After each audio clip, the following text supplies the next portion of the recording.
धरती पे रहूँगा तब तक मैं अनुराग के परिवार के लिए खड़ा रहूँगा। जी। और जैसे मेरी बहनें वैसे वो भी मेरी बहनें हैं। जो भी मेरे लायक हो सकेगा मैं बिल्कुल उन लोग का सहयोग करूँगा। बिल्कुल, कोई गीत जो कि उनके परिवार के लिए, बहनों के लिए, क्योंकि बहन भाई के लिए वो किरदार होता है जो कोई नहीं निभा सकता। बिल्कुल, बहनों के लिए गीत है जी। कि तोहरा के नाही भूलाइब मोरे बहिनी, क्या बात है। कि तोहरा के नाही भूलाइब मोरे बहिनी, रखिया बनावे घरवा आइब मोरे बहिनी। और मैं भोलेनाथ से विनती करता हूँ कि अनुराग के परिवार को जल्द से जल्द न्याय मिले। जी बिल्कुल, तो अभी बीच में आप अनुराग व्यास मिले हैं उनके माँ बाप से, उनकी मम्मी की सिचुएशन क्या है? आप मतलब बात होती है, आप कहीं न कहीं करीबी है उनके, तो उनका आश्वासन क्या, आपके द्वारा उनको आश्वासन क्या रहता है? तो उनकी आप पहले से जो है कि अब की हालत कैसी है? देखिए, पिताजी ज़्यादा सोचते रहते हैं, जी। जाहिर सी बात है। इकलौता औलाद था। जिसका इकलौता औलाद इस तरीके से कोई मार दे, जी, जी। वो तो भाई कैसे रहेगा। कैसे रहेगा, बिल्कुल। पिताजी की और माताजी की तबीयत इस समय गड़बड़ चल रहा है। तो जी हाँ, नमस्कार दोस्तों, इस वक्त आप देख रहे हैं मेरे देश की हालत, और आप देख सकते हैं जहां पर हम बैठे हैं गोरख भैया का स्टूडियो है, और राधा रानी स्टूडियो के नाम से, रिकॉर्डिंग स्टूडियो के नाम से मल्ली बाज़ार में है। और आप देख सकते हैं वही गोरख यादव हैं जो अनुराग यादव, आप मामला जानते होंगे, जिनका सर धड़ से अलग कर दिया गया था। उनके प्रधान को बीच में फंसाया गया, फिर प्रधान जी छूटे आज, लेकिन अनुराग की उम्मीदें, अनुराग के परिवार की उम्मीदें और प्रशासन पर टिकी हुई, उनके माँ बाप की उम्मीदें, उनकी बहनों की उम्मीदें प्रशासन पर टिकी हुई है। लेकिन उन्होंने उस बीच में ऐसा गाना गाए थे गोरख भैया, जो कि पॉपुलर हुआ था और वायरल हुआ था, लेकिन आज भी तारीख पे तारीख पड़ती जा रही है, लेकिन उम्मीदें टूटती जा रही है। तो आइए इनसे पूछते हैं अभी इनको क्या उम्मीद लगती है कि आने वाले डेट में, प्रधान जी तो छूट गए हैं, प्रधान जी पर गाना गाया वो फेमस हुआ, अनुराग यादव पर गाना गाया वो फेमस हुआ, तो आने वाली तारीख में तारीख पे तारीख मिलती जा रही है और कहीं न कहीं परिवार वालों की आशाएं टूटती जा रही है। तो क्या इनसे पूछते हैं, क्या उम्मीद है कि आने वाले भविष्य में अनुराग यादव को न्याय मिल सकता है? देखिए, सबसे पहले मैं आपको प्रणाम करता हूं, और जितने दर्शक इस वीडियो को देख रहे हैं, मैं सभी के चरणों में प्रणाम करता हूं। और रही बात न्याय की, जी मुझे ईश्वर पर भरोसा है।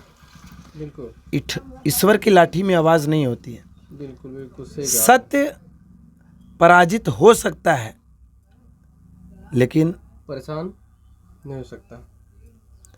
इतना ही नहीं मित्रों, तारीख पे तारीख पड़ रही है, इस बात की दुख है। बिल्कुल, आए दिन बाबा जी का बुलडोजर चल रहा है, और हम लोग भी आस लगा कर बैठे हैं कि इन पापियों के घर पे कब बुलडोजर चलेगा। बिल्कुल, और पब्लिक भी कहीं कहीं लगाई आज। पूरा भारत आस लगा के बैठा हुआ है कि अनुराग के परिवार को न्याय कब मिलेगा। मुझे न्यायपालिका पर विश्वास है, शासन प्रशासन पर विश्वास है। बिल्कुल है, विश्वास है, लेकिन जो प्रधान जी का ब्लाउज फाड़ने का आरोप लगा था प्रधान जी के ऊपर, उनको भी कहीं न कहीं फंसाया गया, फिर इसके बाद वो बरी हुए। अब फिर अगली तारीख तारीख पे तारीख पड़ती जा रही है, और कहीं न कहीं वक्त पूरी बढ़ती जा रही है। तो अगला डेट अब मिला है कि अगले डेट में न्याय मिल जाएगा, अनुराग यादव के आरोपियों को सजा मिल जाएगी। तो क्या आपको लगता है कि इस महीने के अंत तक, अगली तारीख में जो पड़ने वाला है, तो क्या न्याय मिल जाएगा उस तारीख पे? मुझे भरोसा नहीं है। आज 4 महीने का दिन बीत गया, बिल्कुल 4 महीने से ज़्यादा हो गए हैं। तारीख पे तारीख बढ़ रही है सिर्फ। बिल्कुल, और आज नहीं तो कल न्याय मिलेगा, ये मुझे भरोसा है, ये मेरा हृदय कहता है। और मैं भोलेनाथ से विनती करता हूं कि अनुराग के परिवार को जल्द से जल्द न्याय मिले। जी बिल्कुल, तो अभी बीच में आप अनुराग यादव जल्द में मिले हैं उनके माँ बाप से, उनकी मम्मी की सिचुएशन क्या है? आप मतलब बात होती है, आप कहीं न कहीं करीबी है उनके, तो उनका आश्वासन क्या, आपके द्वारा उनको आश्वासन क्या रहता है? तो उनकी आप पहले से जो है कि अब की हालत कैसी है? देखिए, पिताजी ज़्यादा सोचते रहते हैं, जी, जाहिर सी बात है। इकलौता औलाद था। जिसका इकलौता औलाद इस तरीके से कोई मार दे, जी, जी। वो तो भाई कैसे रहेगा। कैसे रहेगा, बिल्कुल। पिताजी की और माताजी की तबीयत इस समय गड़बड़ चल रहा है। और अभी स्टूडियो की जब ओपनिंग थी तो मैं पिताजी से बात किया कि पिताजी आपको आना है, तो पिताजी बताएं कि बेटा मेरी तबीयत ख़राब चल रहा है और आपको हमारी ओर से बधाई हो, मगर फ्री होके जब मेरी तबीयत थोड़ी ठीक हो जाएगी मैं आऊँगा ज़रूर।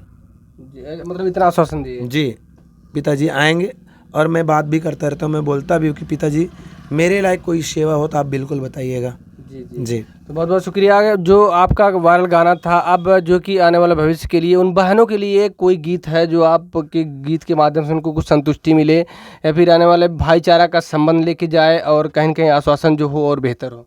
देखिए जब तक मैं इस धरती पे रहूँगा तब तक मैं अनुराग के परिवार के लिए खड़ा रहूँगा। जी और जैसे मेरी बहनें वैसे वो भी मेरी बहनें हैं।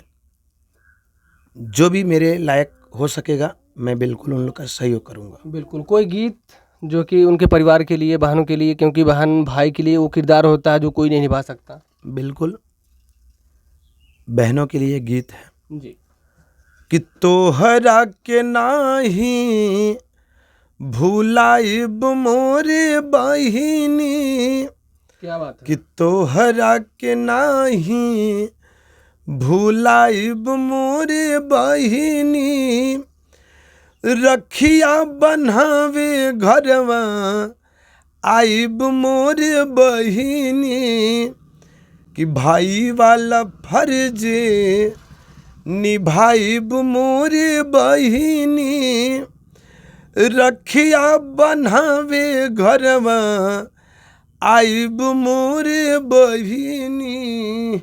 वाह क्या बात है। तो मतलब वो भाई है, वो भाई का किरदार है कहीं न कहीं, वो राखी ऐसा त्योहार है कि भाई की याद आती है ज़रूर।